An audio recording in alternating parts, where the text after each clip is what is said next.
welcome back to the Grindhouse, where we drink coffee and talk about movies. My name is Shawn Tetrault, and today with my girlfriend and co-host Leah Diana, we will be winding back the reel to 1974. Once a mild-mannered liberal New York City architect, Paul Kersey snaps when intruders break into his home, murdering his wife and violently raping his daughter. Frustrated that the police cannot find the intruders and utilizing a gift from a client, a revolver, he begins to patrol the streets, becoming a vigilante that guns down any criminal that crosses his path. In Death Wish. Let's get into it.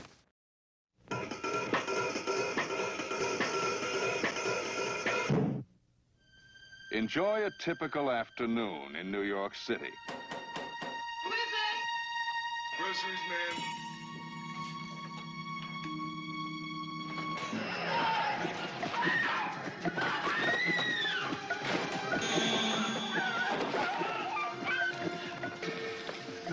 Hey, Mother.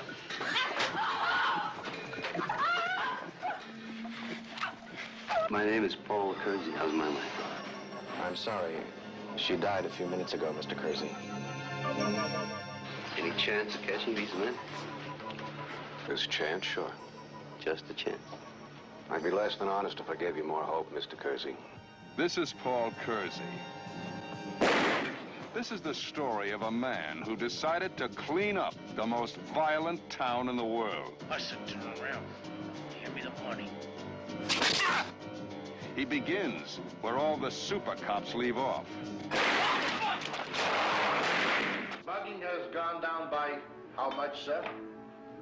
$9.50 a week to $4.70, you reported last week. You understand not so many people know that. And, you want to keep it that way, huh? Oh, no, we have to keep it that way, Inspector. This whole city would explode.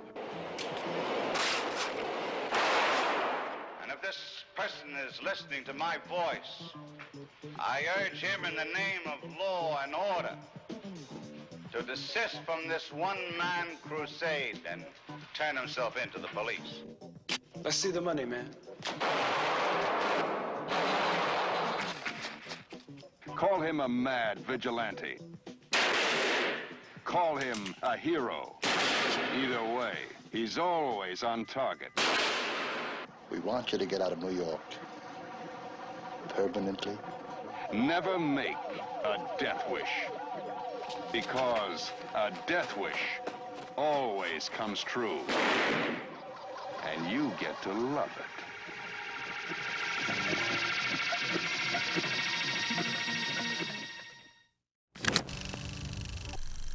Spread the word, you dirty cocksuckers. Tell all your grave robbing friends I want them out of the city now! The nightmare of insane murder. From the depths of hell. Screaming angel of death.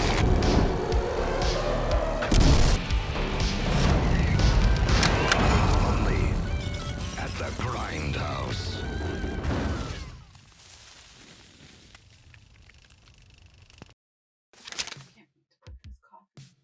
I can't wait to put this coffee in my mouth. It's been a month since we bought this. It's just been sitting there. Yes, it's just been sitting there, but for good reason. And why is that?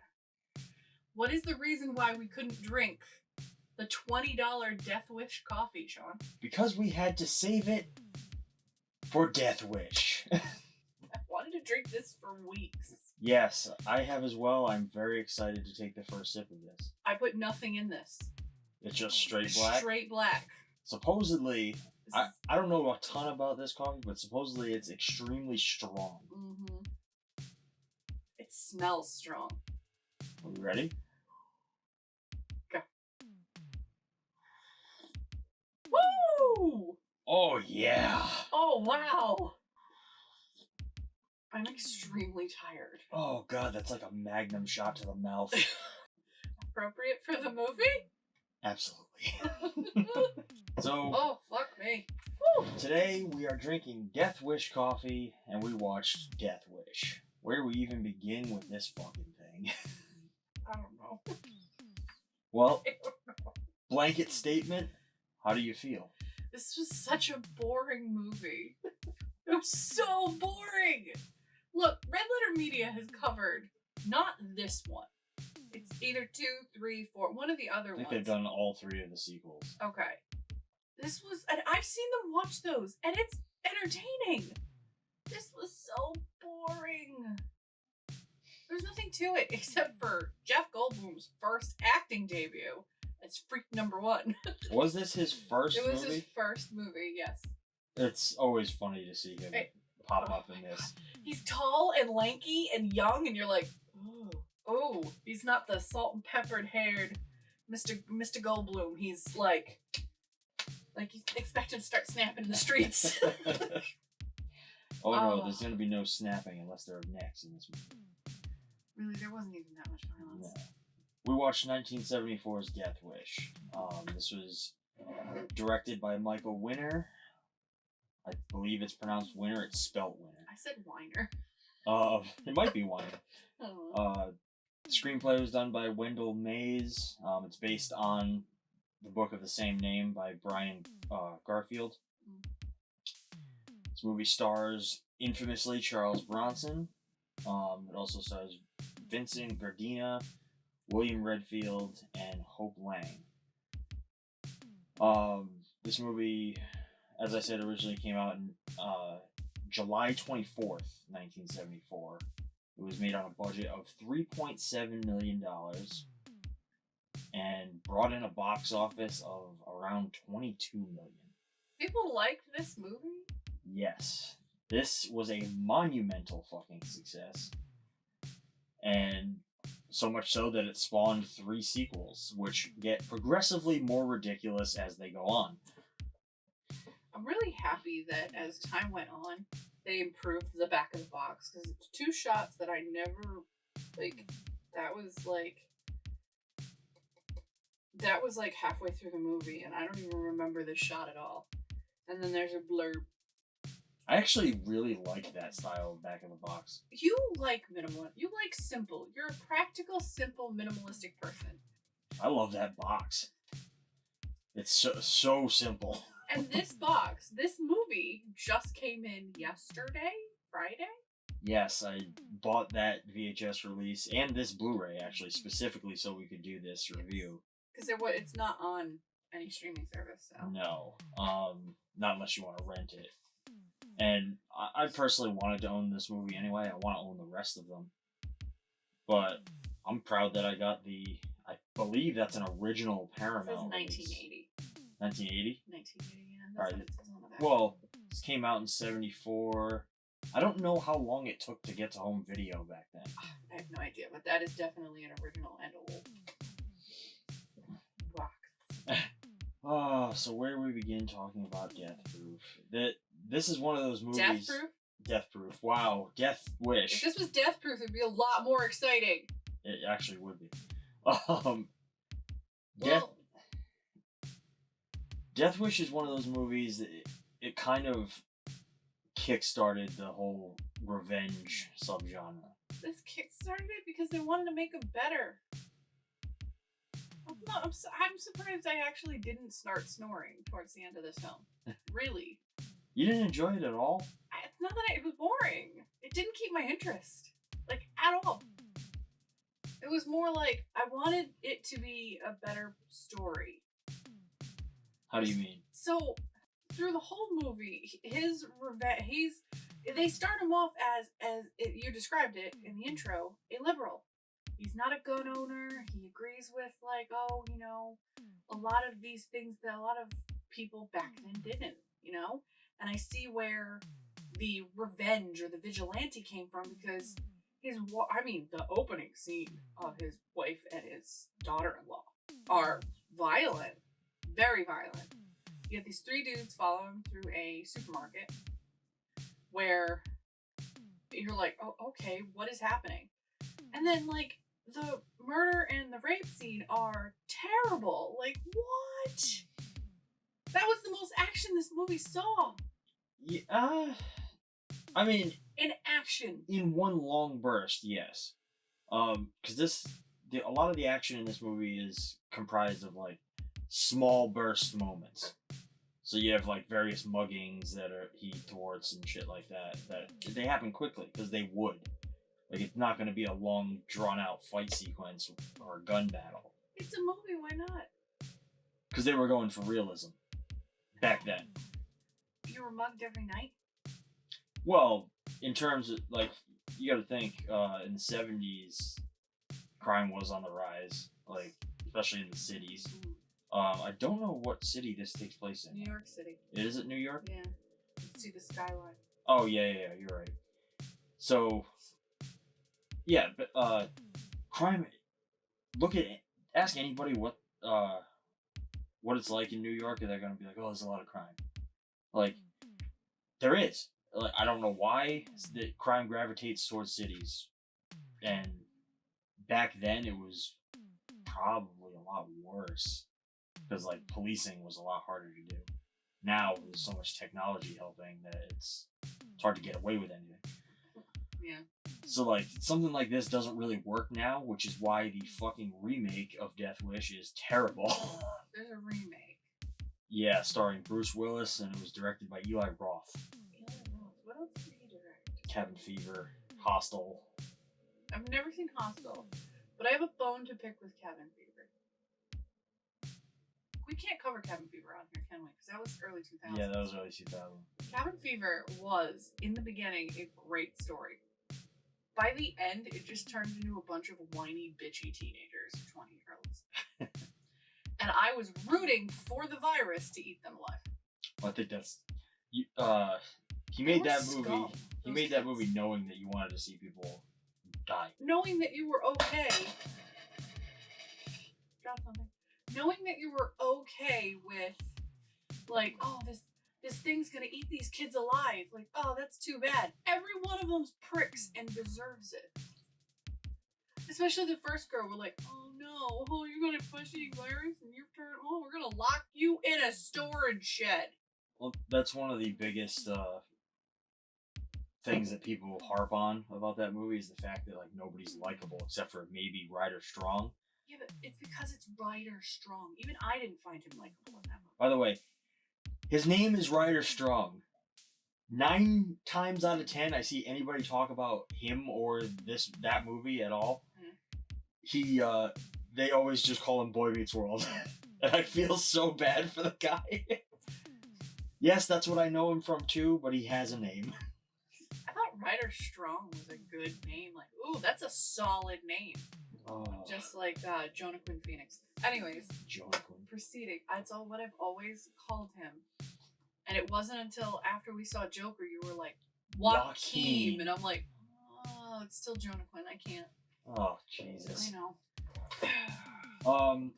So something to preface is that we watched this movie on this Blu-ray release. And for whatever reason, we had an audio sync issue the entire the audio, time. It's like there's a 2-second delay.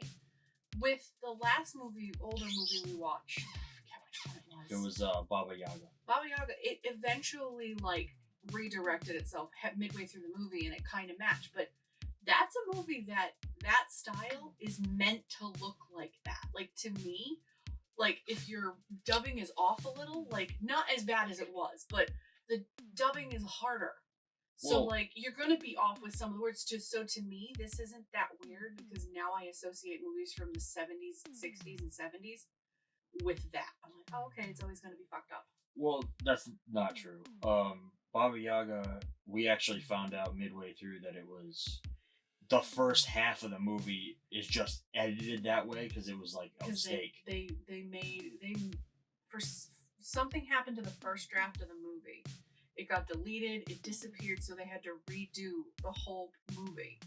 And I'm thinking they're missing, like, and we even said it, there's like a little bit of information that's missing in that movie that we're like, something's not making 2. 1 and 1 aren't making 2. It's making like 4, so we're missing something in the center, which is fine.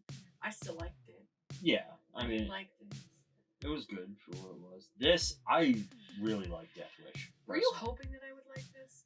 I always hope that you'll somewhat like some of these. But there are some movies that you're like, oh, she's not gonna like. I mean, I had a feeling that this was either going to be you you surprisingly liked it or you didn't like it. It's just one of those. But I always go into these like knowing I'm showing you things that you've never seen before and hoping that you might find something you like about it. Knowing that I don't like this type of movie. Like, it's not that oh my god, I hate it. I'll give it a chance. I always will. It's not my cup of tea. It's boring. It's like, it's not for everybody. I mean, I watch high fantasy. I watch like Disney movies and other stuff. You watch horror. So, I mean, the stuff that we watch, I mean, we've actually watched a lot of movies in the last like 2 weeks. Yeah. We just watched the Turtles. Not Ninja Turtles, I'm sorry, Eternals. I don't know, it sounded like I was saying Ninja Turtles. Marvel's Eternals. We watched Shang-Chi. Friday night? Yep. And then last weekend, I wasn't feeling well this week, so we watched the first 2 Hobbit movies. His first showing of the first 2. We haven't watched the third one because controversial. I don't think it was like they dragged that series out. But anyways, and then there's a Tolkien related thing you don't like. I don't like the fact that Peter Jackson, I believe, and I'm not sure about this, but I believe he was forced into making a trilogy out of The Hobbit to drag it out. And it's just, the Lord of the Rings trilogy is missing so much from the book.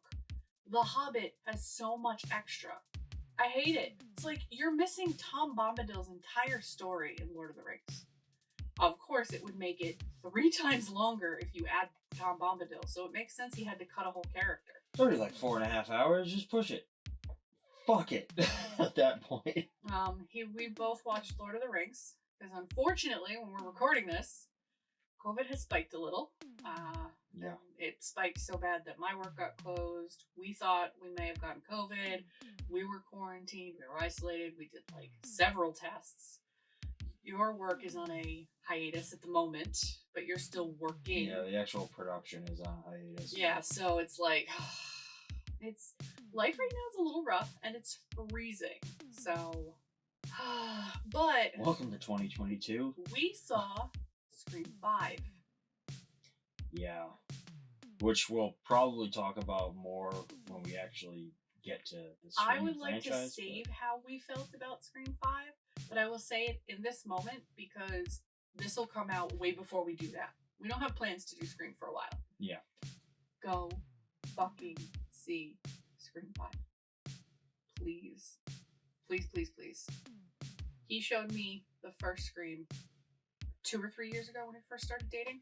He made me watch all of it because we were talking about top movies, and my top movies are not his cup of tea at all. No, like 3 of my top movies are Lord of the Rings, which he just watched them with me. We watched the last 2. The first one we had on the little black and white. We weren't really watching it. We just had it. And then it ate my VHS. That's okay. We replaced it 2 times over. Yeah, actually, we got really lucky. Or I got really lucky on eBay. Sealed with the original Warner Brothers sticker. So this is never getting opened. I want to put this in a display box. But yeah. Scream was one of those movies I'm really sad I never watched when I was a teenager. It was really good. And I was like, oh, the sequels are gonna suck. They don't. They're a little like Courtney Cox's hair in one of them really sucks with the really short bangs. But that's 3. 3? Yeah. It's like the talk of the whole fandom is her bangs. I think that was part of her, part of the times. Yeah. Kind of thing. But I will say, if you're a Scream fan, and this is probably coming out in April, so it won't be in theaters, but it'll be coming out on video. Watch this movie. Holy shit. I'm not a huge Scream fan. I watched all 4 of them in a row and went, Went to go see this one and went, oh my god. It was very good. So, back to the boring movie that we just watched. Alright, well, to some, this will definitely be a boring movie. It's very slow burn. It's slow pace. We essentially follow Paul Kersey's entire descent into the world of vigilantism. honestly, I was hoping that he'd get approached by Samuel L. Jackson or something, for God's sakes. Yeah. Like, it really felt like one of those prequel movies to like a not a Marvel like actual Avenger kind of movie, but like a side character. Well, it's like a Punisher kind of story. Yeah. And Punisher is heavily influenced by Deathwish. this. Yeah. Yeah, this movie starts off with Paul and his wife on vacation in Hawaii, I believe it was. Hawaii, yeah. Kind of introduces you to their loving relationship a little bit. He's taking photos of her. They're going to the luau. They're enjoying it. But then you see them go from we're really happy to be on vacation to get back to what the movie portrays. I'm not going to say it is. Dirty, grimy, crime-filled New York City. Yes. And I've been to New York a few times. It doesn't really look like that. But I've only been to Queens, and I've only been to Times Square. Yeah. So. I actually want to make note, like, because we get the title sequence, like, right after they get back.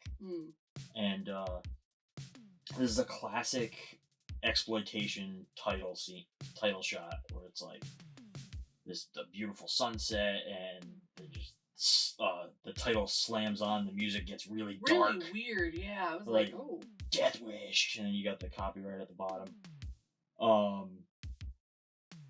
I never really thought about it until this viewing because I overanalyze everything now. Yeah.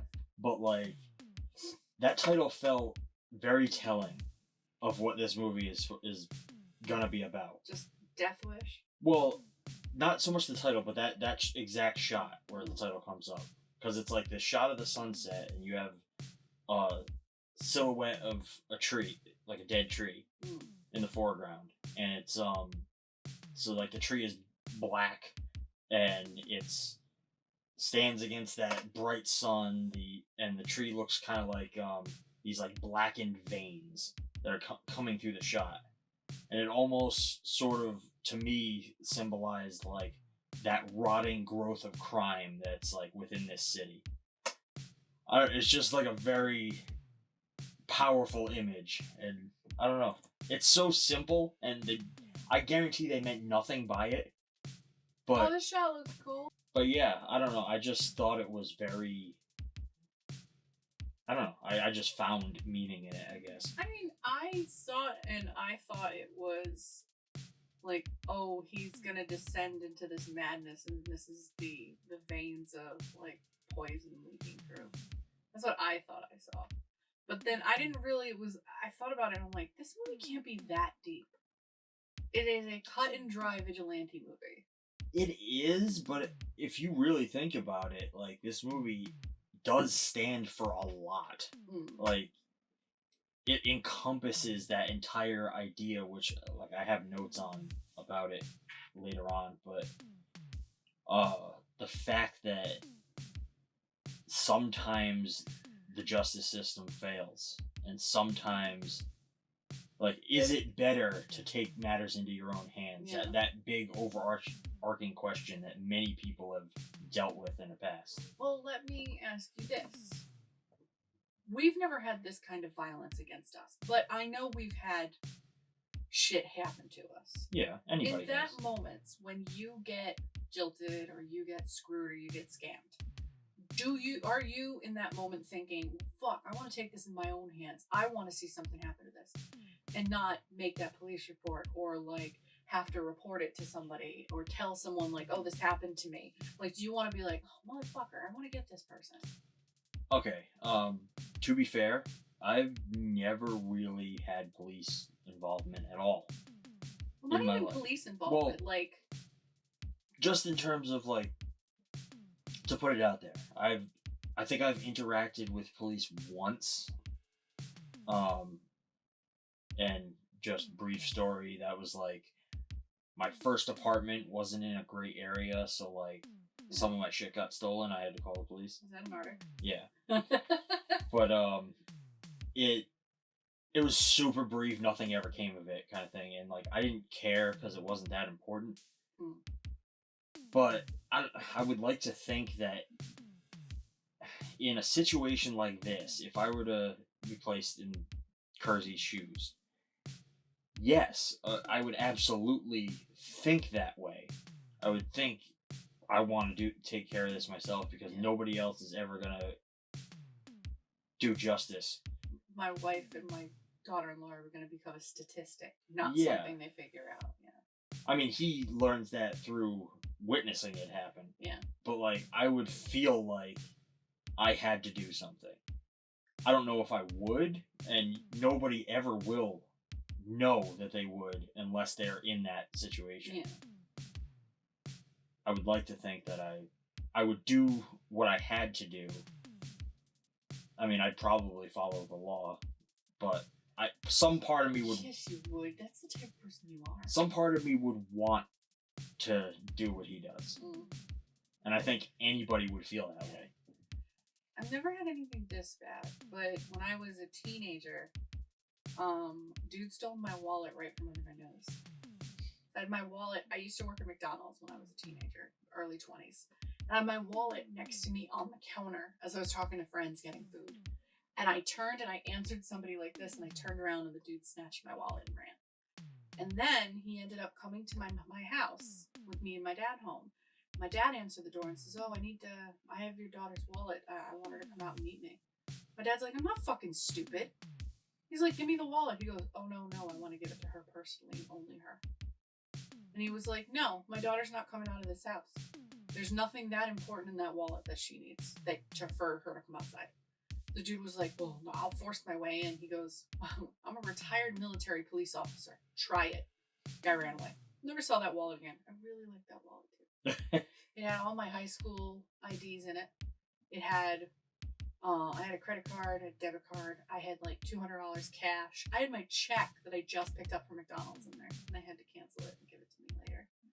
But it was one of those things where at that moment I'm like, "Oh no, I'll go out and meet him. I will. Mom, can I borrow your frying pan? I can defend myself." I'm a 16, 17-year-old brat, but I've had other stuff happen. I've never gotten arrested, but I did not follow the law to a T as a teenager. I drank, I smoked, been brought home by the state police before. Not Rhode Island, Massachusetts. I won't go there. I did nothing wrong. I just had to get brought home by them. But like, when something happens to you and you're like, "What the fuck? This isn't fair." It's happened to me before where it's like, I want justice, and it's not going to happen. We know how the world is. You know, you have some shit stolen from your porch that you've been waiting to go pick up all day. Nothing happens. Your shit's been stolen, you lost money, end of story. Nobody's ever going to recover the stolen goods. It just happens. It's very unlikely that you'll ever get that shit back. So this to me was like, in the beginning I was like, all right, I see why he turned into a vigilante, but they did it slowly, which I appreciate. Which was kind of like taking him out of the situation, putting him somewhere new, having a different perspective, coming back. It was kind of cool to see the very slow. It wasn't like a flip switch. It was like very slowly, and it was kind of, I appreciated it, but still. Well, that's the thing. Like, that's why I think I like it so much. Like, I've seen a lot of revenge movies, and very often, because for the sake of time, they make these snap decisions. So it's like, I'm gonna kill all these people all of a sudden. Like, I smell Liam Neeson's taken. Yeah. That's a good example. But they never, it's never portrayed realistically. All of a sudden this person just flips a switch, they get all these guns, and they go kill a bunch of people. Yeah, this nice dude with 4 kids in a house with a fucking GMC truck now has flip switches and he's murdering people in the streets. I don't think so. No. But the trauma that he's experienced, losing his wife, his daughter-in-law, is basically catatonic. Yes. By the end of this movie. Like, she's so traumatized, and with good fucking reason, to the scene that obviously they're not gonna, it's the 70s, they're not gonna go all out, but dude, they went pretty far in this movie. Well, let's actually get into that a little bit, because we've already said that essentially they come home, You kind of get a sense of like Paul's at-home life. Like he works, his wife and daughter go out shopping. They come home. They get followed by these three criminals. Yeah. The criminals fake their way into the house essentially. Yeah, because my big question was how the fuck did they know which apartment the ladies were in? But the way they said it was, the groceries, they had bought groceries and they were going to have them dropped off later. Yeah. Because there was too much for them to carry. And their apartment number was stapled on the bags. Yeah. That were sitting there. So that's how they got the number of the apartment. They also knew there was a back way into the apartment because movers were moving someone in. So they took the back way steps. So these ladies never saw them come in. So, and it's one of those things that sucks about like safety. It shows you like there's not a lot of safety. Yes, they have a doorman right there at the front door, but nobody's in the back watching the back door. Right. So that's how they got in. Yeah, so they trick their way into the apartment saying that they're the grocery delivery. Once they get in, they like immediately start fucking shit up. They fuck shit up and then they go for the ladies' wallets, which they only have a couple dollars in. I think they said $7 total. Yeah. And they just start wailing on the mother. Wailing. And then they start violently raping the daughter. Yeah. Well, actually, just before that, like it's right after, or I think it's while they're checking the wallets. So they're holding the girls like hostage. And something I made note of was the fact that there's the one guy who's got spray paint. He's spray painting on the walls and shit. Putting swastikas everywhere, like for no reason. Just to be an asshole. Yeah. And he comes up to them and he spray paints their dresses right on their crotches. Yep. And it's like, it's literally about to happen, but it's like this subtle, not so subtle thing, but it's like, this is gonna get violent and in a sexual way. Like, it just kind of tells you. I thought that was kind of a cool choice. I don't know if that was like a planned thing or if that was like an improv thing. Maybe. But it was a little bit of foreshadow. Thought it was cool. It was, Yeah, this is one of those huge trigger warning. Violation sequences. Very violent. That's pretty. For knowing that this went to theater, yeah. That's pretty, I mean, the daughter is full on like buck naked at one point. Yep. And then once they run out and leave, she is crawling over her almost dead mother-in-law to get to the phone, trying to call people. So when she ends up catatonic by the end of the movie, yeah, like they were like, oh, there's nothing we can do. She's just going to be like this. Like, I put the note in here. Like, the husband was like, oh, you know, I want her to snap out. I just want her to be normal again. I don't understand why she's doing this. She was raped. Watched her mother-in-law that she loves, you can tell, get killed in front of her. And is completely violated in a very, very nasty way. Both from violence and from rape. And you want her to snap back to normal? Well... But it's a sign of the times because mental health back then was not a big thing. It's a sign of the times, but it's also... I kind of took that, like, his reaction there as, like, just... not so much thinking about what he was saying, just kind of, like, off the cuff, I want things to go back to the way they were. Like, that's how it came off to me. I think he's more of a douchebag than that. The son. I don't like the son. Wait, the son says that? Yeah, the son says that. I mean, Charles Bronson, the dad, says something similar to that. Like, somebody mentions, like, oh, you know, you're back already. I knew you'd be back. And he's like, just gotta keep going. Just gotta keep going through it. And I thought Charles Bronson's, like, way of his grieving and reacting was weird as the character Paul, because your wife just died. But there's no emotion on the man's face at all. Like, there's a little bit of, like, scene acting, but that's it. Like, you'd think there would be more grief attached to it. Yeah, I mean, I think it's there to some degree. Charles Bronson is, like, one of those actors, like, early Clint Eastwood, where it's like a Dirty Harry kind of character, where he's very stoic and, he's supposed to be that, like, I gotta keep it together because I'm the man type of thing, you know? Fucking cry, man. Your wife just died. Cry. It's okay. You're at her funeral just standing there going, oh, well. What?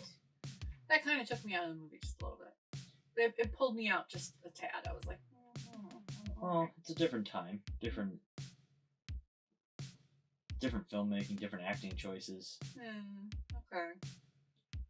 Something I thought was kind of cool was, so right after you find out that the wife dies, she passes away, and they go to her funeral. By the way, I love the funeral during the snowstorm. Like, that was really cool. Visually, it was just awesome to look at. Yeah. But literally right after they leave the funeral, he goes to the police station. Like, literally leaves the funeral, goes right there to talk to one of the cops that was on the scene.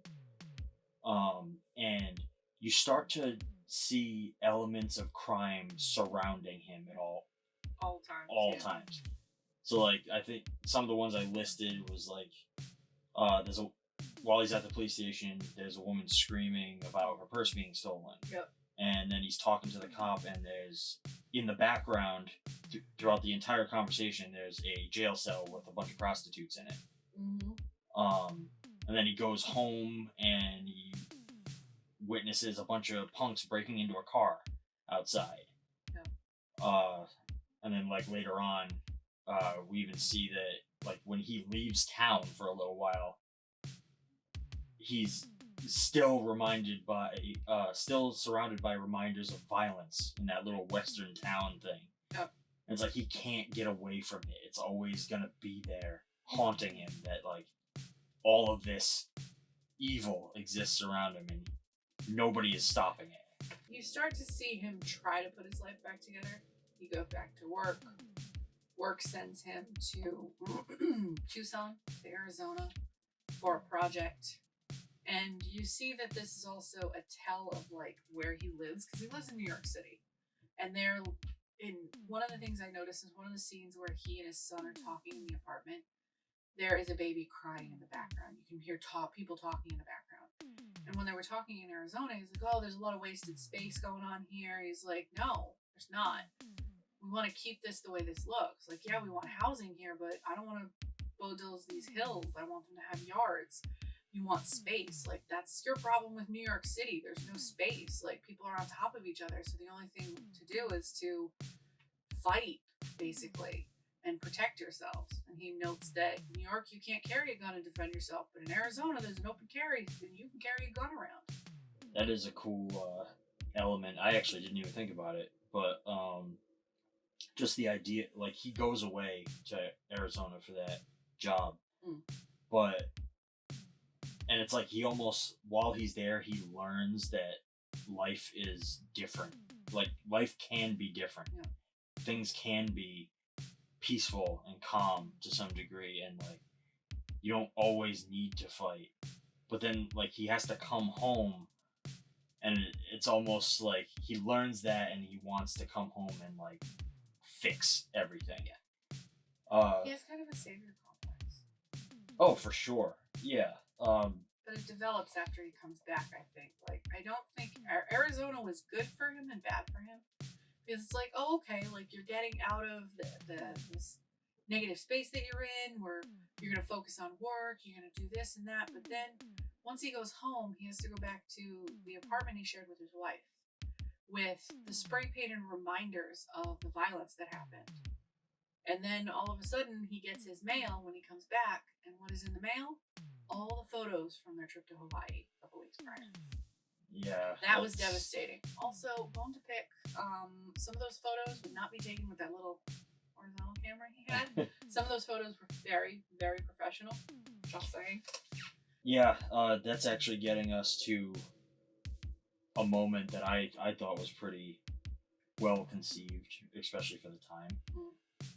So he looks at those photos, and obviously that's got to be heartbreaking for him. And then he opens that gift that the guy shoved in his bag, and it's a gun. A beautiful gun with a mother of pearl handle. So it is a gorgeous That is gun. a sexy revolver. Holy shit. I just want the mother of pearl off the revolver.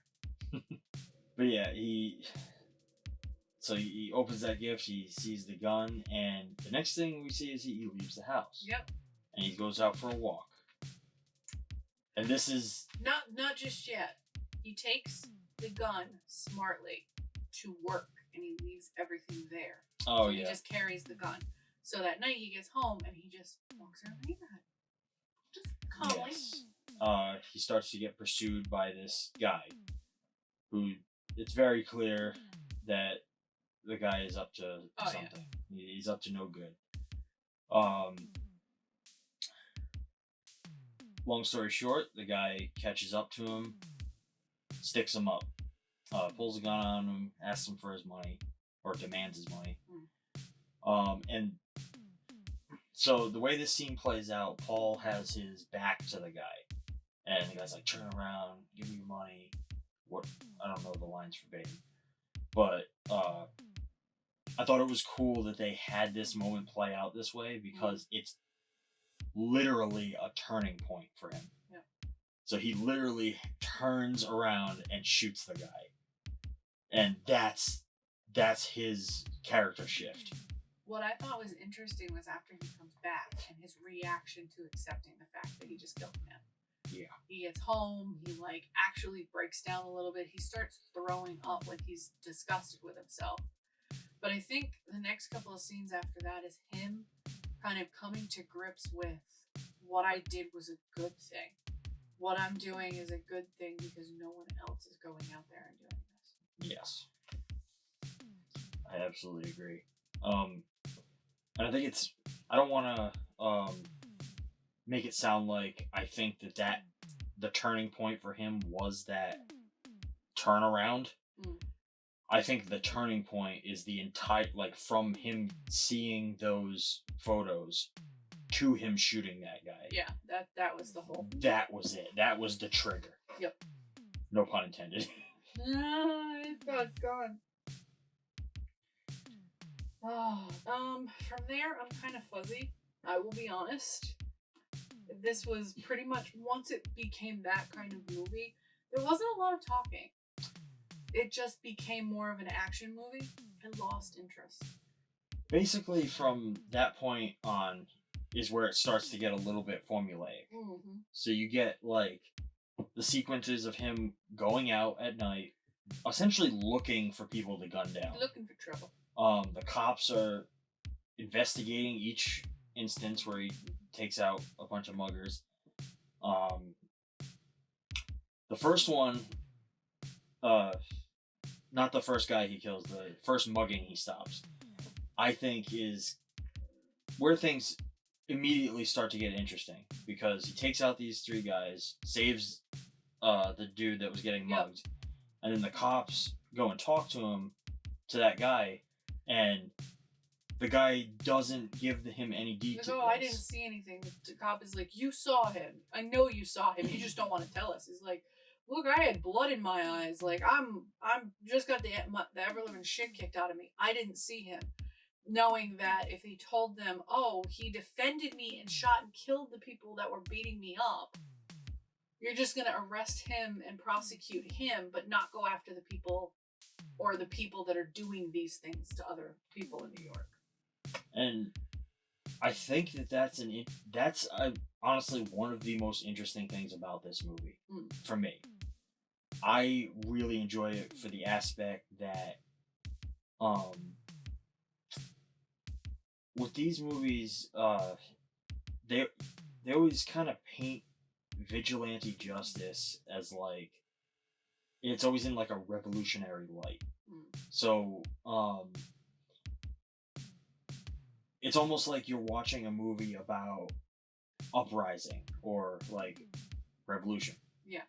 You're essentially normally, like, they could have taken this and made it a very personal story, and just it's like this is Kersey going after the people that did this to his family. That's what I thought this was going to be. He was going to find the three punks and kill them. And then that was it. But that's not what they did. Instead, they turned it into something where this is about a man standing up against crime and inspiring others to do the same. Yeah. Because you start to see other people later on. The lady that stab somebody with her hairpin, which I was like, Yeah. damn. Like they're starting to live by his example. Yeah.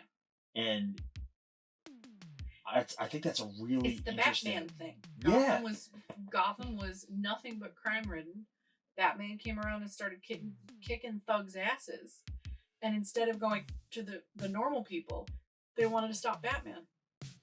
So their attention was diverted so citizens could live their lives. Yes. And it inspired people to stand up and be like, Batman's here, Batman will protect us. Flip to this, where it's like, oh, this vigilante will protect us. If he can't protect us, I'm going to fight for my family. And it's kind of like, this is where this is interesting, because I thought this was just, oh, look, Jeff Goldblum's going to get stabbed in the head or shot in the head by this guy, because that's what he's going to do. He's going to go after him. And I think that's where a lot of the movies after this one lose me, because it's literally, Liam Neeson, I will find you. I will kill you. And it's the whole movie about finding and killing that person. I've never seen Taken. That's just my assumption. That's basically what it is. And all 45 movies afterwards. But that's the cool thing, is that after that initial break-in rape scene, yeah, we never see any of those three again. Nope. Never again. They're still out there, and he never goes after them. I think when he looked outside and saw the three breaking into the car and stealing stuff, it looked like the same three. And I think they meant to make it look like, even if it was like, oh no, it was the same three actors, it was meant to think like, oh yeah, we did something bad here, so we're just always going to be here, just as a reminder that fuck you, basically. Yeah. And I was like, I feel like that's the same three punks, but I mean, what if it's not, and this guy is just... Well, but that's another thing. He never saw them.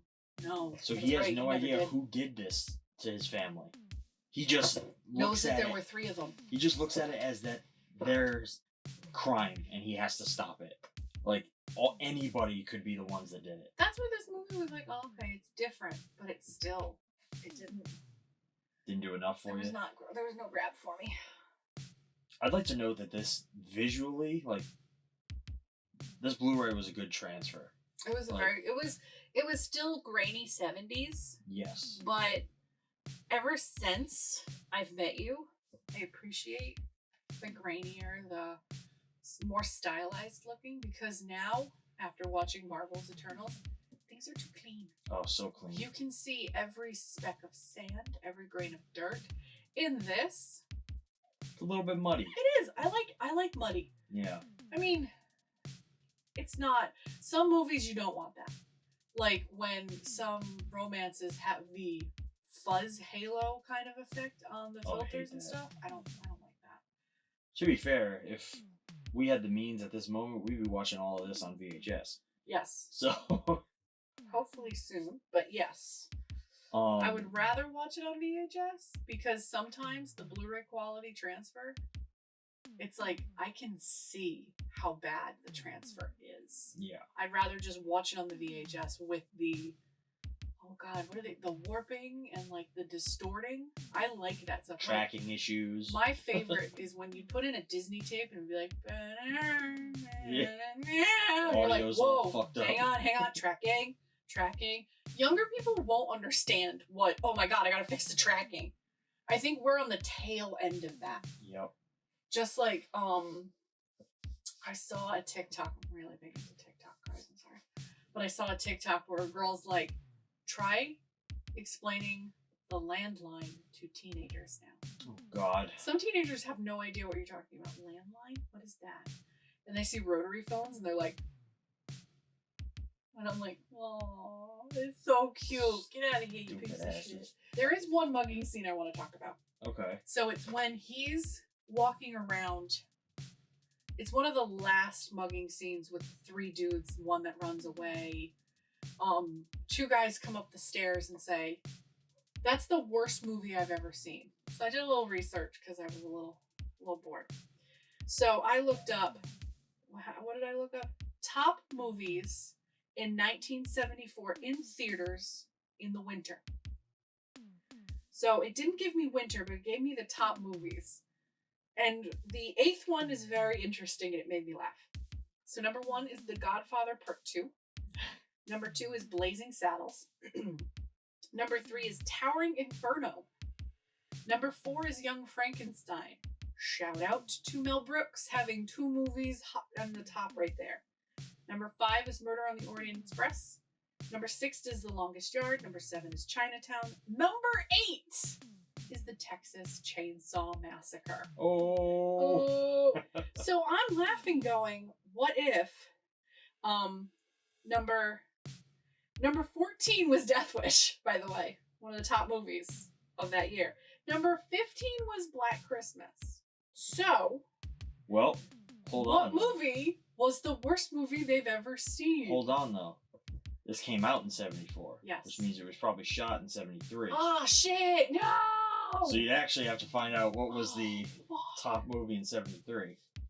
Hang on, guys. I gotta do some research again. While she goes down that rabbit hole, something else I'd like to mention is I noticed that this movie was shot with, like, a lot of wide lenses.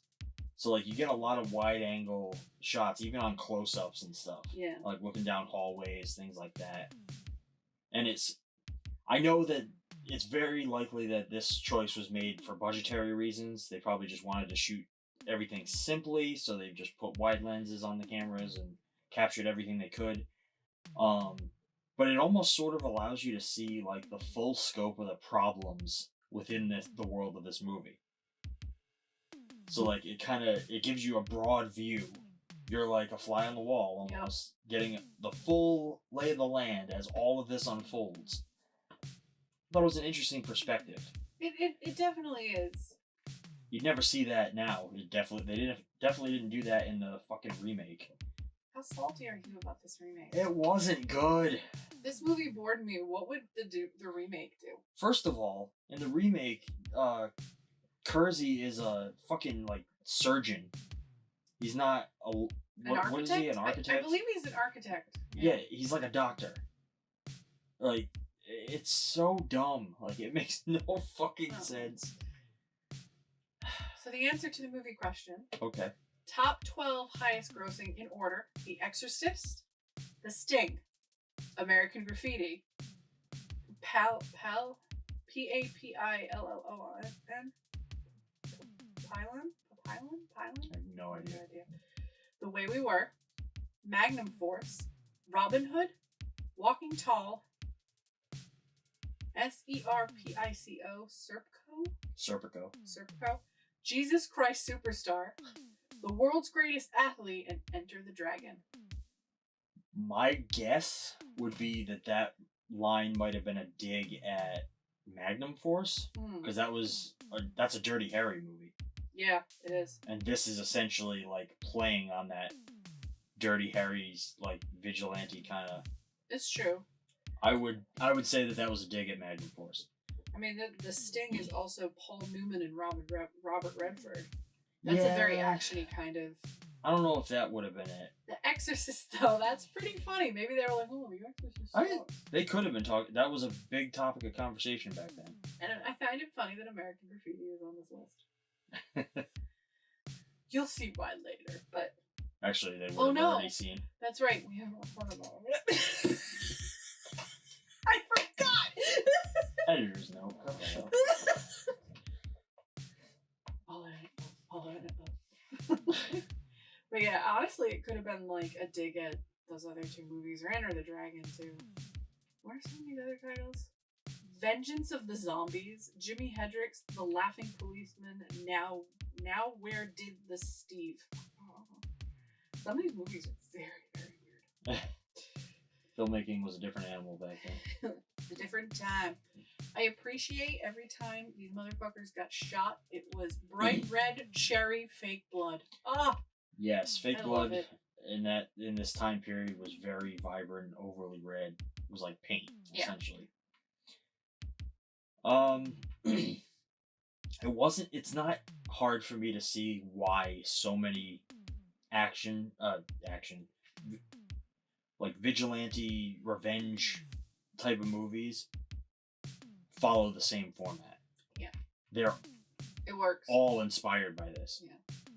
And like obviously the newer ones and basically anyone after this is quickened up a bit. but they all are very similar to I've how never this seen plays another out. formula like this one, where it's, I had tragedy, I'm gonna go after everything, not just a certain person. I'm gonna go after a huge number of people and fix this myself. You don't see this too often now. It's always quick, done, I'm gonna get you, I'm gonna find you. The only example I can think of is The Punisher. I've never seen The Punisher. Well, I mean, that's just like, it comes off the comics, but essentially, Punisher just kills criminals. All criminals. And, I mean, his differs in the sense that he goes after the people that killed his family first, and then just continues killing criminals after that. Because he's punishing He's them? punishing evil. But that's the only example that's anywhere near this. The Punisher Marvel or DC? Marvel. And who is the Punisher? In the MCU? He was in The Walking Dead, right? Yeah, he's played by what the hell's the actor's name? I can't remember. He plays Shane in The Walking Dead. Yeah. But yeah, the MCU version is from, he started in Daredevil season 2 and then got his own series. Okay. Which kicks ass. I'm just opening the door to the Marvel universe.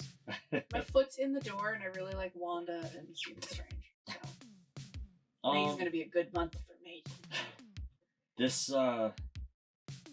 as we said though, like most of this movie ends up being pretty formulaic. He's killing criminals, stopping muggings. Police are investigating. They do a really good job with starting to build the tension as they get closer to figuring out who he is. Do they? Yeah, I think there was no tension for me. I was like, oh, okay, alright. So like the scene where they're like staking out his house and like he has to sneak out the back and they have the guy going to try and call him to see if he's home and like all of that was playing out like simultaneously. I thought it was pretty well done because you're kind of like, are they gonna catch him? And they do. Yeah. Ultimately, because he gets shot and he starts like bleeding out and everything. And I do think it was pretty cool that so like that one cop, he's like a beat cop, finds the gun. The rookie, yeah. Finds the gun and he doesn't tell anybody until the inspector gets there. Because he's thinking the same thing. This guy is helping us. This guy is fixing our problem. So that's the moment where you see it's like, oh, even there are some of the cops agree with what he's doing. Yeah. Like, we can't protect everybody. It's getting impossible to do this. Oh no. He stops the criminals. I was looking over here, bye. Like, you can see some of those cops are like, yeah, okay, whatever. Especially when he's like, rough him up a bit. I'm like, roughing him up would be beating him up. Their idea of roughing him up was like, give me your ID, pat him down, check his suitcase, you're free to go. And I'm like, I want to just kick him around a little bit, beat him in the head. A little brain damage, on your own. That's why it was boring to me. It was like, I don't want realistic. You're gonna give me a movie called Death Wish? I want a little bit of, you know. The women got a lot of beat down in this. Like, the mom, the wife, I forget her actual name. She got her ass handed to her. Nobody else got their ass handed to them like that. Yeah, I don't know. I think I personally like the realism that they tried to go for. Because movies weren't realistic back then. You had stuff like Dirty Harry, which is like over the fucking top. Never seen any. But Star Wars would come out a couple of years later. Exactly. Like everything was outside of the norm. Yeah. Like even like this is a time when you had things like Zodiac was happening around this era. Oh, okay. And the Zodiac Killer? Yeah, because Dirty Harry is a movie about that. But it's a Western. No, Dirty Harry isn't. What? I've always thought Dirty Harry was a Western. No, it's not. Isn't it Clint Eastwood? Yeah. He's the Western dude. He did other things. I've never seen anything else that he's done that isn't like, you know, or the get off my lawn. Yeah, Dirty Harry is like a cop like crime thriller. But is it in our wheelhouse? Yes. One day. No more. They're never gonna stop. We have 1,000 of them. Well, I found the ending of this movie very interesting, to where the cop, the chief of police, basically says, "Disappear, get going. I don't want to see you in my city." Basically, lets him off and tells him to get out. So he moves to Chicago. I think it's another, like, he moves with his firm. It's another place, everything. But as he gets there, he's still seeing violence. So no matter where this man's going, he's gonna bring matters into his own hands. Well, that's why that final shot in the movie is one of the most iconic in like this type of film, because like you have that he sees people like what do you call them, punks fucking with some lady, and he goes to help her, and you just get that final shot where he looks up at the punks and they're like taunting him, and he gives them that nice. Yep. Oh, love it. That was interesting. I was like, oh, okay, that's a hell of a way to respond to that. Yeah. I guess you want to shift into the closing questions here? Yes. What were your overall thoughts? It's not a bad movie. It's not my type. It was boring to me. When I think of action crime thrillers, I'm thinking high-paced and it catches your attention. I had more attention on the last Matrix movie. Yeah. Ew. Yeah. Strong words. But I mean, if this is something that you would like, Charles Bronson. Yeah, okay. Never really seen his movies. This is my first one I've seen of his, other than, listening to Rich Evans giggle in the background while we watch Best of the Worst. Well, that's the entire Death Wish franchise, minus the remake. All 4 of the original films are in our wheelhouse. Yes. And eventually we will cover the other sequels. We'll go down the dark hole that is and get to the 4th one. Because they get more ridiculous as they go. And I'm thinking, I think we just watched a couple, days ago, because we've had Best of the Worst on in the background for, weeks. And they watched Death Wish 3, and even Rich Evans was like, oh, God! And I'm watching this, and I'm like, this movie's ridiculous! I thought, the original would be great. It was boring. A car blows up and turns sideways in one of the other Death Wish movies. The most exciting thing that happens is, I don't know, the beat down in the beginning. They started off slow, and then you shift into the 80s, and things get more and more fucking ridiculous. 80s was ridiculous, man. Ridiculous. As I've said throughout the rest of this, I really enjoy this film. I think it's a great start to the whole vigilante revenge subgenre. Yes, it's a slow burn. It tries to stick very close to realism in some sense. I enjoy it. I enjoy the build. I enjoy watching this character make that shift to killer. I like to see to whoop ass. Yeah, I like to see how he starts to relish in it. He sees all the newspapers talking about him, and he starts enjoying what he's doing. And I don't know.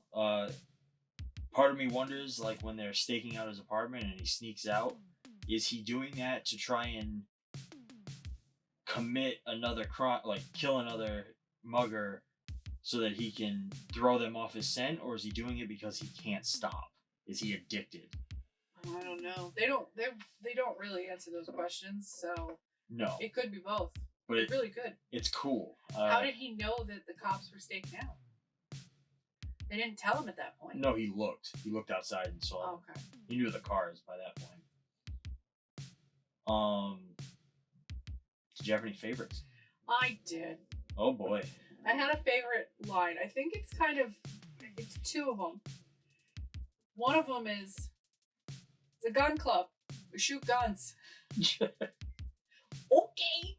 And then the other one, I know this isn't the whole line, but it's the only line that made me go, sorry, what did you just say?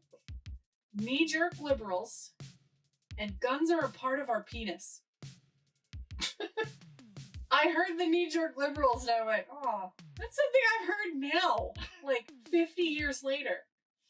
But guns are a part of our penises, or guns, something to the long of that. And it's the dude with the hat from Arizona that said it. Because I went, I'm sorry, guns are a part of your penises? What? That line is a little weird. Like, I get what he's trying to say. The guns are a part of that culture down there. Yeah. Like, it's Arizona. It's the South. Like, even I know in Texas there's an open carry in certain other states. You don't have that up here. In New England, I don't think New England is an open carry state. Or an open carry, like, whole area. Sorry, New England's not a state. Don't come for me. I know that. I live in the little state. We get picked on, man. But it made me laugh, but I'm like, oh, I know what he means, but it didn't come out right. But it was knee-jerk liberals. I went, good God. I am sick of hearing that phrase. What does that even mean? Like, oh, I'm a liberal. Oh, It means we act too quickly. We don't think. Yeah, we react without thought. Oh, I said we. Gotta go. Editor, cut that out. Did you have any favorites? I don't have any favorite lines specifically. Yeah. I think with this movie, like, I have some favorite moments. I think the biggest one is always going to be that turning point. So, like, from when he sees gets home, sees the photos, to shooting the first mugger, that it's very strong the way they present it. So it's like you get that emotional beat of him seeing the pictures from his vacation, thinking about his wife, getting the gun, seeing the gun, finding the gun, and then just that the way it's presented of him just choosing to turn and shoot the guy. I don't know. To me, it hits really well, and I really like it. The title scene. Title shot, I really like. It goes from a very happy, wonderful moment to, and we're back in the shit. Like, that's what it said to me. So that is a pretty good one. And my absolute favorite is that last shot of the movie. Because it's not just like it's a stinger moment, so it kind of is meant to make you like at the end, but you sit there going but I kind of think it's supposed to be somewhat meaningful, because it's like he can go anywhere, but crime is always going to be there. Crime is everywhere. No matter where you go, there is crime. And it's kind of just that little wink at the audience, like, yeah, crime is everywhere, but Part 2's coming. It's gonna be bad. Well, I don't think they were planning to do another one at that point, because the next movie doesn't come out until 80-something. So Charles knew it in his heart. He knew it in his heart. I think that last moment is more like he's still out there, so crime. It's not. The criminals are still out there. This motherfucker's walking free. Yeah. If he gets a gun again, you guys are in trouble. It's pretty cool. Did it work? Does it work? For me, no.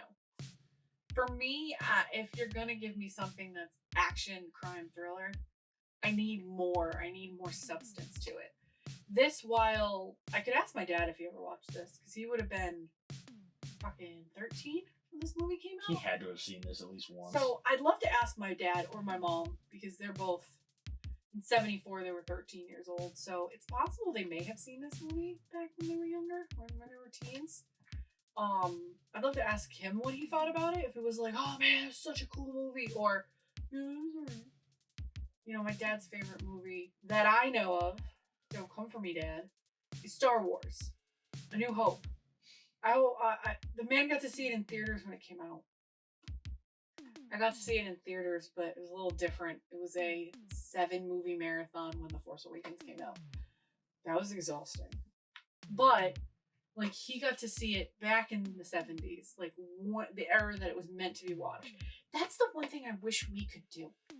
I wish we could sit down with the older generation or people that are older than us and be like, what was it like seeing this movie in theaters? Like, groundbreaking. Like, The Exorcist. What was it like to see The Exorcist in theaters? The Shining. Yeah. What was it like to see The Shining in theaters when it was like opening weekend for The Shining? God, that would have been cool. Like, for me, opening weekend to see Scream 5, that was wicked cool. Sitting there going, not a lot of people have seen this. This is exciting. Like, it's weird because I get so excited for that. Because when we're sitting here watching the movies, we're researching and looking stuff up. And if it's a movie I haven't seen, I'll pull up the Wikipedia or I'll pull up the IMDb just to look at certain things. And it's like, oh, people have already seen this movie. There's reviews. People know what it's like. But going in knowing, like, oh, this is a blank movie. Nobody knows anything about it. I want to know what it's like. You know? I agree. Sorry, I went on a tangent. No, it's cool. I went on a tangent about movies, Shawn. Step into my web. No, it's icky in there. It's got horror movies. For me, this movie works. A lot of it is personal taste. I don't think this will work for a lot of people. Especially given there's a lot of things in this movie that when you look at them now, you see how much times have changed. This movie is not PC. No, so like the ladies get horrible treatment in this movie. The ladies get horrible treatment. The way police work is done is absolutely ridiculous. There's a glorification of violence.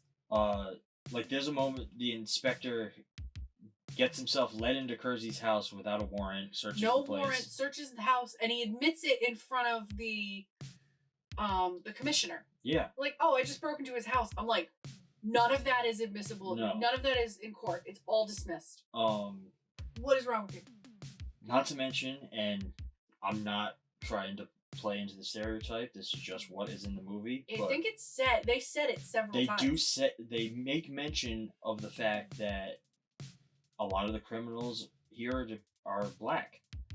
Which I will say is not true for the actual scenes that were shown. No. The first 3 are white, or white and maybe Hispanic. Possibly. We can't really tell. I can't tell. The next guy's white. Yep. There are 2 black gentlemen in the one after that. And then the other ones, when they're beating them, there's a white guy in there too. So to me, it's like they say that out loud. Well, statistically, more black people commit crimes than white. It's like this movie's showing you, no, it's not. This movie specifically shows you that although it's mostly men do the crime and women do the hoeing, because all the women were either killed, raped, or prostitutes in this. Right. Like there was no in between. Like women were not a predominant character in this, where this movie doesn't work for that. A lot of women would be like, excuse me, I'm one of those who was like, at least you're getting shit on in this movie. And the dudes are like the heroes, the crime stoppers, and it's like, okay. I think I do think that there are probably people out there who will probably say like, oh, there's racism here. And it's like, I don't think there is. I think the movie points out racism and racial statistics are not true. They're not. Right. But the movie also shows you that everybody can do crime and everybody will get their justice for it. Basically, that's what this movie's telling you. So yeah, I don't think this will work for everybody by any means. But you gotta remember, this movie's like 46 years old now. Oh no, I'm sorry, 48 years old. This movie is almost 50 years old. That's a very different time. And a very different way of telling a story. Yeah. I think it works. That's my personal opinion. You don't have to agree. Your opinion's bold. Would you recommend it? Maybe. I might recommend this to my stepdad. I might recommend this to my grandfather. my dad if he hasn't seen it, but I feel like they have seen it. Probably. And my grandfather is 91. My grandfather's gonna be 91 next week. Oh boy. You know, and my dad and my stepdad are the same age. They were both born in the 60s. So, you know, I feel like they've seen this. I'd recommend it to them. I wouldn't recommend it to any of our friends or other people. Like if somebody's like, oh, I'm looking for an older, like, action thriller crime drama. Here, give this a try. The title's misleading. That's all I'd say. I'd be like, title's a little misleading, but give it a go. You might like it. I disagree. I would recommend this. Really? Yeah, like, I would recommend it with the caveat of this is a slow-moving movie, but it's worth the ride. Personally, I don't think the title's misleading, because it's just stating what Bronson has. A death wish. I know I get what you're saying. Some people will probably be like, oh, death wish. It sounds like it's gonna be bloody and action. Like, no. It's Charles Bronson shooting Mother of Pearl gun a couple times. Yeah. Bad guys. It's not that type of movie, and the later ones start to get that way, but... Yeah, fucking ridiculous, man. This is where it starts. Starts slow, builds to craziness. I'd recommend it to anybody who, if you like action or crime thrillers, I would watch it. It's a staple, personally. Obviously, I'm not going to recommend this to somebody who only watches comedies or romances or anything like that. A little bit of comedy. A little, but I wouldn't recommend it for that. No romance. Oh, there's a little romance in the beginning, but turn it off when the title card comes up. That's it. There's your romance. Boom. I recommend the first 10 minutes to anybody who's a diehard Jeff Goldblum fan. Oh my god. Get to see what is... Damn, seeing that skinny ass motherfucker in this movie. I didn't realize how tall he was. Up until 2020, at least. This was Jeff Goldblum's only nude scene.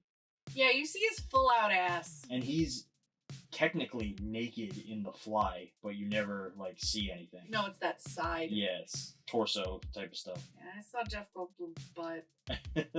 Honestly, he doesn't look any different than he does in Jurassic Park to me. It's still the same. He looks the same. Now he looks very different. Also, did you know he walked the runway with Kyle... Oh... The dude from Twin Peaks, Kyle McDougal. I don't remember his last name, but he just walked a high fashion runway, and it's like everybody else is walking normal, and then there's Jeff Goldblum strutting, and I'm like, damn, this man can't do any wrong.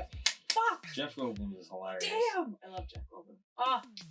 Considering there is a remake, and it's terrible, yeah, I would like to rephrase the standard, how would you make this today, in some way. Like, let's put it this way. Would you remake this today? No. Because nowadays, this story, you couldn't get away with it.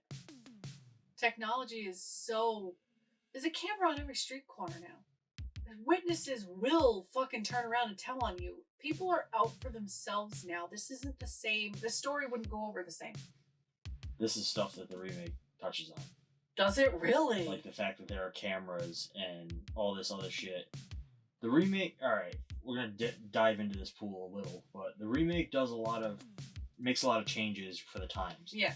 So, they utilize the fact that there's video footage, people filming with cell phones, there's security cameras. They change the Kersey character a bit to he wears a hoodie the whole time. Okay. Whenever he goes out to kill people, he wears a hoodie that obscures his face.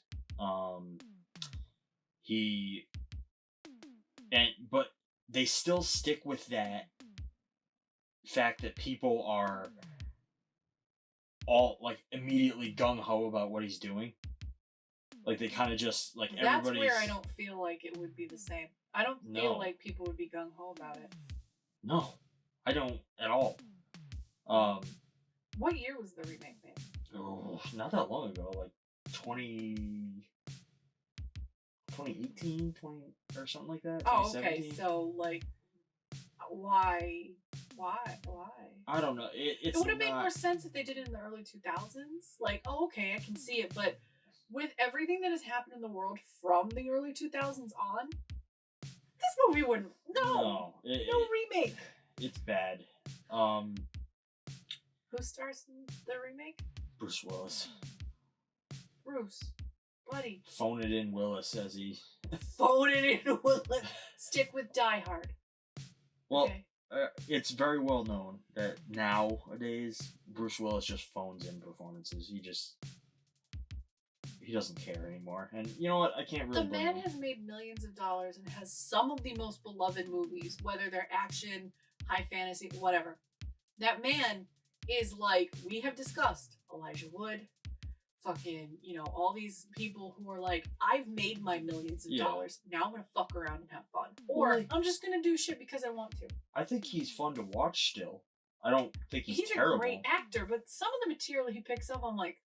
Yeah, some of it's just dull. It's like, you're playing the same guy you played in these 6 other movies. Here's a point to you. He plays... Bruce Willis is in Friends. He's in one of the later seasons. Where he is dating Rachel. Mm-hmm. And Ross is dating Bruce Willis's daughter, who's like 10 years younger than Ross's character. He's still that Bruce Willis hard-ass fucking I'll fight a motherfucking person. In Friends. Yeah. And I'm like, what? Honestly, I wonder if a lot of it's typecasting. Like, maybe he just only knows Bruce Willis knows how to play that character, that die-hard yippee-ki-yay motherfucker character. I don't know. That's not true. Because I've seen him in other things where he plays, like, vastly different. He adds, like, whole different flares to stuff. Like, whenever he gets cast in something, like, he shows up in Grindhouse in Planet Terror. Okay. And he's still that, like, stoic, like, badass, but it's, like, fun. It's played so much more over the top in that. Yeah. And that's the type of, it's like, oh, take stuff like that, because that's fun. Like, do something a little different. I want to see this man in a pure fucking comedy. I think he's done them. Has he? I think so.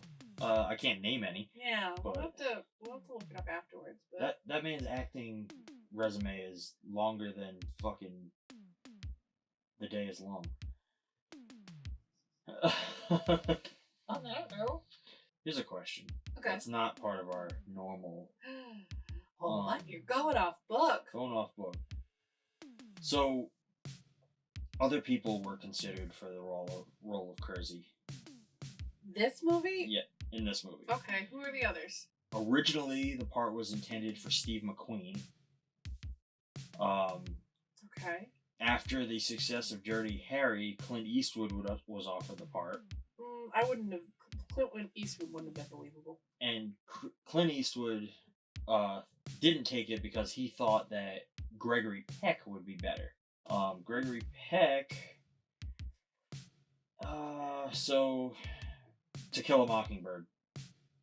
He plays the main guy. I can't remember his name because I haven't seen To Kill a Mockingbird in God knows how long. Finch, I think is something Finch. But regardless, considering, like, we had Charles Bronson, do you think one of those 3 would have been better? No.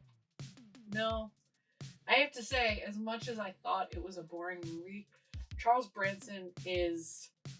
He just looks like a motherfucker that could mess you up. He really does. I don't know anything else this man's done, but I know his name. His reputation precedes him. So, I mean, Steve McQueen was the action... I think of Steve McQueen action in Cars. That's what I think, or something. And when I think of... Who is the other 2? To Kill a Mockingbird, I have no idea. I know what he looks like, but I've never, like, thought of him in another role. But yeah, no, Charles Bronson. Bronson. All the way. I definitely tend to agree. Charles Bronson is this character. Like, he played him for 4 films. Like, that, I can't really see anyone else as him, which is partially colors my opinion of Bruce Willis's performance.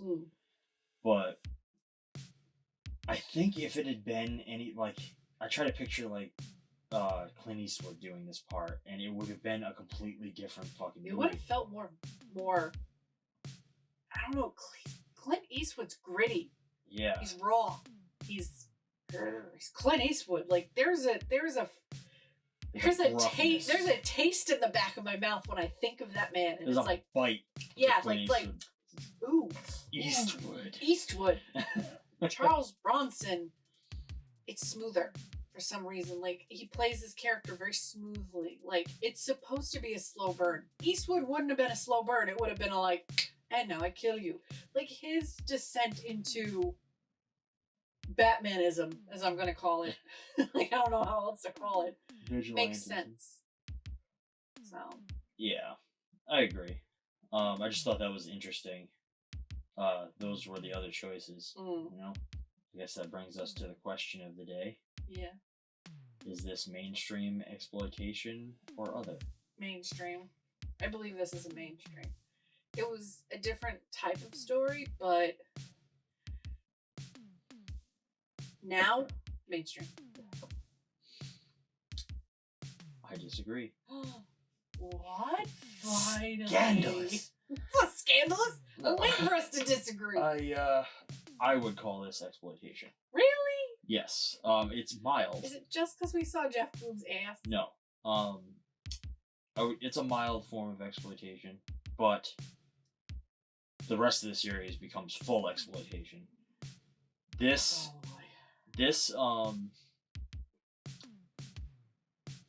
it's like that stereotypical like crime thriller kind of thing.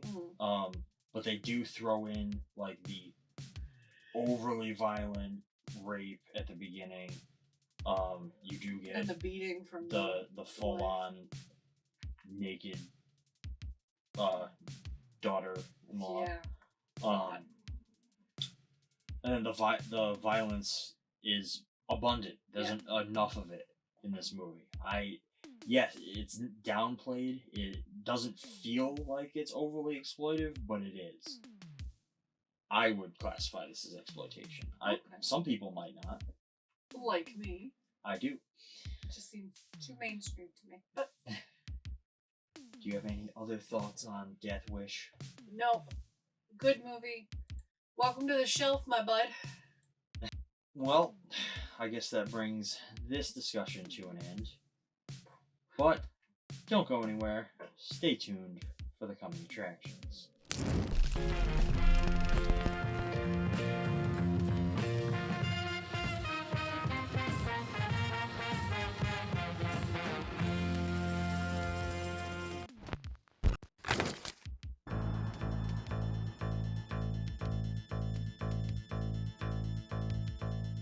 Matthew Broderick, a pickpocket who thought that anything was better than prison. Little did he know, what he'd escaped from wasn't half as strange or frightening as what he'd stumbled into. I do not believe what I believe, Lord. These are magical, unexplainable matters, and I beg you not to make me a part of them. The knight who had saved him wanted only two things: to free his lover and to take his revenge. I have waited almost 2 years for a sign from God. Sir, the truth is I talk to God all the time. And no offense, but he never mentioned you. The pickpocket was the key to his plan. But would you send a thief to guard your treasure? He was the last one in the world to act like a hero. It just happened by itself. And he was drawn into a magical, romantic adventure. Matthew Broderick, Michelle Pfeiffer, Rutger Hauer, Lady Hawk. So I personally don't know what those of you watching this podcast on YouTube have just seen, or those of you listening have heard. I have never seen a trailer for this movie. I don't know anything about it, other than that it's a somewhat of a fantasy. This one is definitely in your wheelhouse. I've never seen anything about this movie. I only read a little bit of the synopsis because fantasy world, Lady Hawk is a fantasy movie. I know that it has Michelle Pfeiffer, who I adore, and Matthew Broderick. Ooh. Yeah. Okay. Yeah. So I can't wait to see this. We have not seen the trailer. Honestly, I think I may have seen it years ago, and I know like a very, very like one scene that's stuck in the back of my head, but that's it. I know nothing about this, so I'm excited to dig deep into more weird fantasy movies. Oh, and there's an overabundance of those. I mean, for God's sake, we at some point will probably do the Conan films, maybe the Deathstalker movies. Conan? That's Isn't all. that Schwarzenegger? Yeah. That man needs to get out of our wheelhouse. He's in so much. Basically, most of his filmography is in our wheelhouse. I'm interested to see what this is. Sounds like it's a good cast. I think it could be fun to talk about. Yeah. Personally. Hey, maybe we might have a new movie to love fantasy like Labyrinth and Dark Crystal from the 80s. Who knows? Maybe.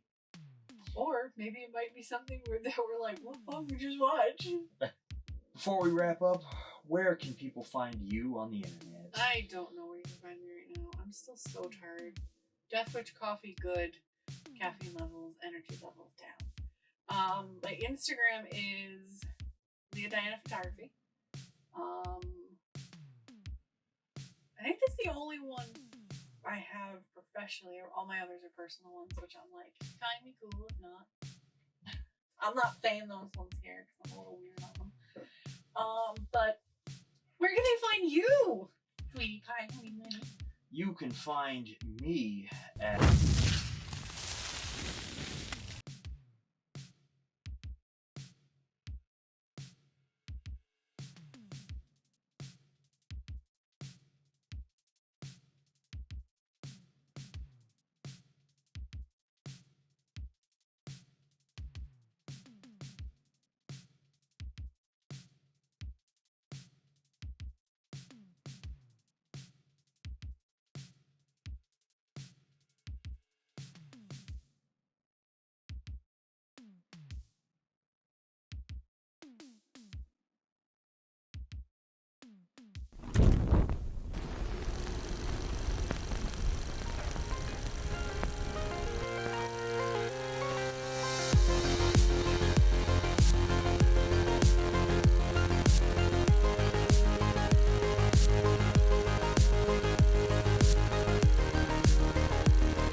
Because of the shocking nature of many scenes in this film, it is definitely not recommended for the squeamish.